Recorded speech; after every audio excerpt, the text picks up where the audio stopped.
All right, let's dive right into this explainer.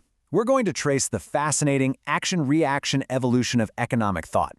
Basically, we'll look at how our understanding of the whole economic machine has totally transformed over time, and honestly, why the theory that's currently driving the machine directly impacts your wallet. So how do we make sense of something as chaotic as the global economy?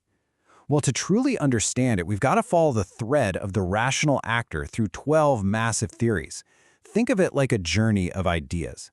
Every single new theory is essentially a direct reaction to the blind spots of the one that came right before it. And we've got to start at the very foundation of the economic machine. Section 1. The Foundations of Value.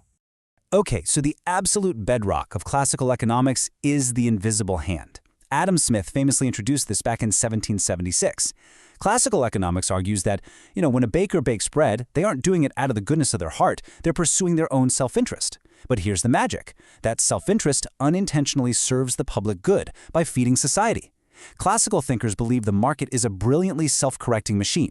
If bread prices get way too high, guess what? More bakers enter the market, supply goes up, and prices come right back down. This school of thought also gave us David Ricardo's comparative advantage, which is this highly practical idea that nations should specialize in what they do best. Like England focuses on cloth, Portugal focuses on wine, and through trade they both get richer. But classical economics comes with a huge core warning: laissez-faire, let it be. They believed government interference, like tariffs or heavy regulations, just acts like a giant wrench thrown into this naturally harmonious machine. Now, Karl Marx looked at that exact same machine during the gritty reality of the Industrial Revolution and saw something entirely different. Marxian economics acts as a direct, powerful reaction to the classical model. He argued that capitalism isn't some harmonious dance of bakers and brewers at all, it's a battlefield. And at the very heart of his critique is the labor theory of value. Marx believed that the true value of any commodity absolutely does not come from some invisible hand of supply and demand. Instead, it comes strictly from the socially necessary human labor that was put into making it. Let's break that down with some numbers. If a worker produces $500 worth of chairs in a single day, but they only take home an $80 wage, where exactly does that remaining $420 go? Well, Marx pointed out that this $420 difference is surplus value, and it's extracted straight by the owner. And to Marx, this wasn't just a glitch in the system that we could easily fix. He saw this exploitation as a structural, absolutely unavoidable feature of capitalism. Because of this constant extraction, he predicted that the internal contradictions of the system would eventually build up like steam in a pressure cooker, ultimately leading to capitalism's own collapse. Which brings us to Section 2. Individuals, Strategy, and Choice. Eventually, moving away from these broad historical classes, economists started to zoom in. They wanted to look at the complex math and the actual psychology of the specific individuals operating inside the machine. Enter game theory. Picture this. Two separated suspects face a choice, the classic prisoner's dilemma. If both stay silent, they get 1 year in jail. If one betrays the other, they walk free while the silent partner gets 5 years. So, the rational choice for an individual is always to betray. But here's the kicker. If they both act rationally and betray each other, they both get 3 years. Their rational choices actually made everyone worse off. This logic brilliantly explains real-world situations like corporate price wars or global arms races. And mathematician John Nash's major contribution here was proving that a stable equilibrium always exists in these games.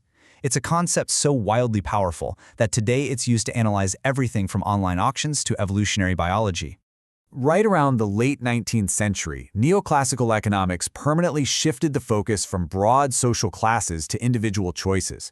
They completely threw out the labor theory of value. Instead, they introduced this huge concept called marginalism. They argued that value isn't about how much physical sweat went into making a thing. It actually comes from the added psychological satisfaction or utility a person gets from consuming just one more unit of it. So the absolutely crucial point here is diminishing marginal utility. Think about it. That first slice of pizza you eat is amazing, but the 8th slice? Yeah, not so much. This actually solves the famous paradox of value. Look at water. It's totally essential for life, but because it's so abundant, the marginal utility, the joy of one extra cup, is super low, making it cheap. Diamonds, on the other hand, are totally unnecessary, but they're incredibly rare. So one extra diamond brings high marginal satisfaction, which makes them crazy expensive. Neoclassical economics uses this model of perfect competition as a theoretical benchmark. To be clear, it's not a claim about the real world, but as a way to measure how perfectly rational actors maximize their limited resources in this constant, elaborate dance of supply and demand. Moving on to Section 3, Fixing the Broken Machine. So when the Great Depression hit, it totally shattered the classical idea that markets will always just self-correct. A massive battle emerged over how to fix this broken system. John Maynard Keynes stepped up and revolutionized economics by focusing on total or aggregate demand. He highlighted something called the paradox of thrift. Look, during a panic, hoarding your cash and saving money is a really smart move for you individually. But if every single person stops spending at the exact same time, it becomes collectively disastrous. Falling demand spirals into factory layoffs, which causes even less spending, and down we go. Keynes introduced the multiplier effect. If the government spends $1 single to hire a construction worker, that worker takes the dollar and buys groceries, and then the grocer uses it to buy new equipment. That $1 ripples outward. This led to Keynes's most radical, game-changing claim. In a depression, saving is actually the problem, and aggressive government spending is the necessary cure to jumpstart the machine. Now, fast forward a bit to the 1980s. We hit stagflation, this really nasty period of high inflation combined with stagnant growth. Keynesian models were really struggling to fix it. Enter supply-side economics. They emerged and just totally flipped the script. Instead of focusing on boosting consumer demand, they placed their core bet on the supply side. The idea was simple. Cut taxes and slash regulations to unleash production and investment, and the rest of the economy will just naturally follow suit. The most famous concept to come out of this is the Laffer curve, which was supposedly originally sketched right on a restaurant napkin. It suggested that if you cut excessively high marginal tax rates, people will be so incentivized to work and invest that the economic pie will grow and the government might actually collect more total revenue. While this idea was politically highly influential, promising these trickle-down benefits for everyone, the controversial real-world record showed something else. Economic booms did happen, yes, but government deficits actually grew substantially. Because the tax cuts didn't fully pay for themselves like promised, the theory remains more of a political argument today than a settled economic consensus. Section 4. Money and Global Development. As inflation spiraled completely out of control in the 1970s, economists really started to challenge the wisdom of governments constantly trying to fine-tune the economic machine in real time. They decided to zoom out. This brings us to monetarism, spearheaded by Milton Friedman. He made this huge core claim. Inflation is fundamentally a monetary phenomenon. It's just a matter of printing too much money. It's like adding water to a pot of soup. The more water you add, the less flavorful and valuable each spoonful becomes. Monetarists strongly warned against the policy lag. That's the huge delay between a problem starting and a government policy actually taking effect. They liken it to trying to steer a car while staring intensely into the rearview mirror. Instead of that clumsy fine-tuning, Friedman proposed a beautifully simple rule. Just maintain a steady, highly predictable growth of the money supply. He also introduced the natural rate of unemployment, warning us that trying to push joblessness below a certain healthy, natural baseline with government policy will pretty much always backfire and just cause more inflation. Zooming out even further, development economics looks at the billions of people living globally, trying to answer a massive question. Why do some nations prosper while others just stagnate? A truly central concept here is the poverty trap. This elegantly and tragically explains why being poor itself can literally prevent you from escaping poverty. Let's look at a really concrete example. Imagine a subsistence farmer who cannot afford fertilizer. Because they have no fertilizer, their crop yield is tiny.